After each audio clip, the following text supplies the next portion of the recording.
Allez, on va repartir faire un plein de nature au cœur des montagnes suisses. C'est dans la ville de Sion, capitale du canton du Valais, que nous vous emmenons en week-end. Cité à la physionomie, vous allez le voir, reconnaissable. Entre toutes, protégées par deux collines qui se font face. Sion, l'une des plus anciennes villes du pays, que nous font visiter Mathieu Dupont et Thierry Marquez. Regardez.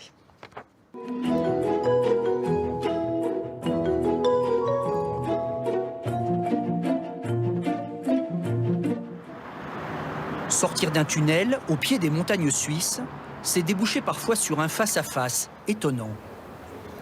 Les deux collines s'observent et regardent de haut la ville de Sion, capitale du Valais.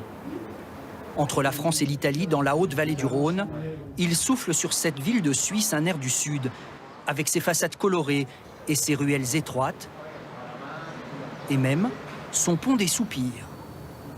La vallée du Rhône, c'était vraiment un lieu de passage à l'époque presque obligé de l'Italie au nord de l'Europe. Et du souffle, il va nous en falloir pour grimper à pied les deux collines à 700 mètres de hauteur.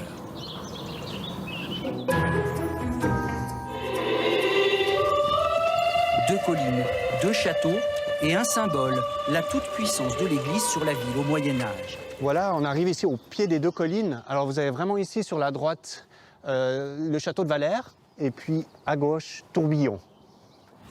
Le château de Valère est en fait un bourg fortifié construit au XIVe siècle.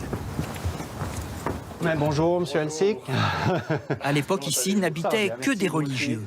À Valère se trouvaient les chanoines du chapitre cathédral de Sion, les ministres en quelque sorte de l'évêque qui avait le pouvoir sur la région du Valais. Beaucoup d'habitations sont aujourd'hui en ruine, mais un musée regroupe des objets récupérés dans un état de conservation incroyable. Ils sont du début du XIIIe siècle, donc ils ont environ 800 ans. Mais pour l'Église, après toutes ces années, il faudra attendre encore un peu. Madame se refait une beauté. Mais qu'importe, encore un peu plus haut vers le ciel, le château de Tourbillon, qui était la résidence exclusive de l'évêque, nous appelle. La forteresse, sentinelle de cette plaine du Rhône à fière allure, mais en pénétrant derrière les murs, n'allez pas dire aux gardiens des lieux que c'est une ruine. Une ruine, oui, bon, d'accord, mais quand on regarde, on a quand même des remparts de 16 mètres de haut. D'origine, tout ce qui a disparu, c'est ce qui est en bois, parce que ça a brûlé 2 fois. Et si vous insistez, au fond de la chapelle, il vous montrera son petit secret. Le premier des graffitis.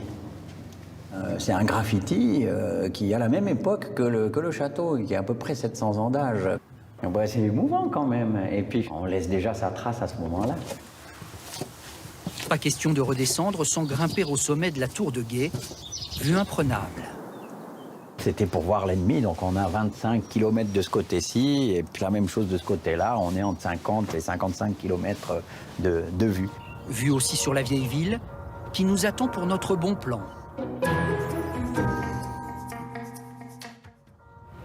Dans la rue principale, une magnifique horloge astronomique nous indique qu'il est midi passé.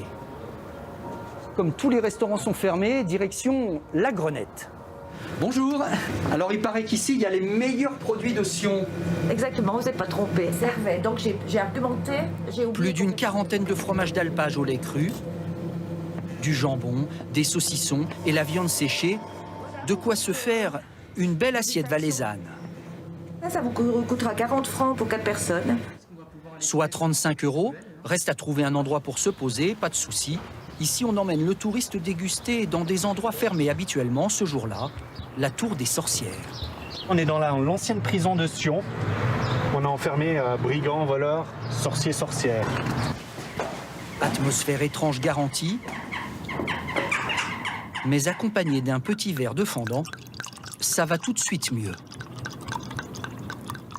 Santé. Bien, santé. Il faut dire qu'à Sion, le vin est une tradition. Partout, les terrasses dessinent le paysage, aux portes de la ville. C'est le vignoble sédunois, il y a 420 hectares de vignobles tenus par ces murs en pierre sèche. Tradition ici des vins valaisans. Des vignes où le vin et l'eau cohabitent grâce au bis.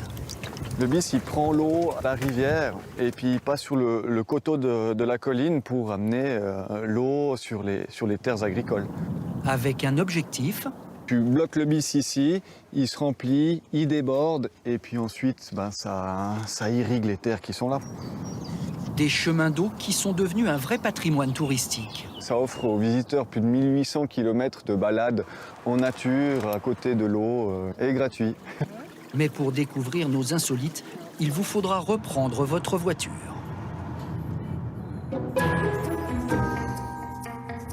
À une quinzaine de kilomètres à Euzeigne, des pyramides nous contemplent. On les appelle les demoiselles coiffées à cause de ces roches noires, dures, qui coiffent le sommet de ces cheminées et qui pèsent jusqu'à 20 tonnes. Une curiosité géologique liée aux blocs de rochers et de sédiments transportés par des anciens glaciers.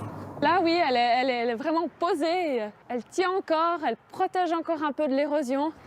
Mais pour mieux comprendre le phénomène, il faut faire le tour. La partie supérieure va s'éroder et puis ce bloc, cette roche dure, va finir comme en bas en coiffant le bout de moraine. Et ces rochers protègent de l'érosion. Pour terminer, vous voyez cette petite tache blanche tout là-haut? Et ça, c'est vraiment insolite pour nous Français en ce moment. Dans la dizaine de stations qui entourent la ville de Sion, les remontées fonctionnent.